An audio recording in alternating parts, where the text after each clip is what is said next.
আসসালামু আলাইকুম বন্ধুরা, আপনারা সবাই কেমন আছেন? আশা করি ভালো আছেন। আমিও ভালো আছি।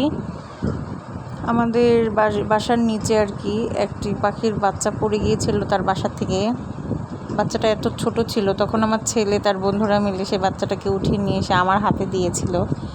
এখন বাচ্চাটা এতটাই ছোট যে সে উড়েও যেতে পারবে না, আর পাখির বাসাটা অনেক উপরে ছিল যে আমরাও দিতে পারতেছিলাম না। এখন কি করা উচিত বলেন তো? এখন এই বাচ্চাটাকে দেখে এত মায়া লাগতেছিল, মানে ও এতটাই ছোট ছিল যে নিজের পায়ে দাঁড়াতেও পারতেছিল না। এখন কি করা উচিত আপনারাই বলেন তো, আমাকে কমেন্ট করে জানান যে এখন এই বাচ্চাটাকে নিয়ে এখন আমি কি করব।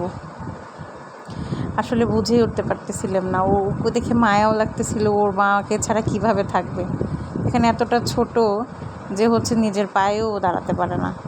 আমি শুধু ওকে আদর করতেছিলাম আর ও মা মা বলে ডাকতেছিল, শুধু ডাকতেছিল। দেখেন কীভাবে ডাকবে এখন, ওই যে দেখছেন এভাবে ডাকতেছে। আপনারা তাড়াতাড়ি আমাকে জানান কি করব কমেন্টে।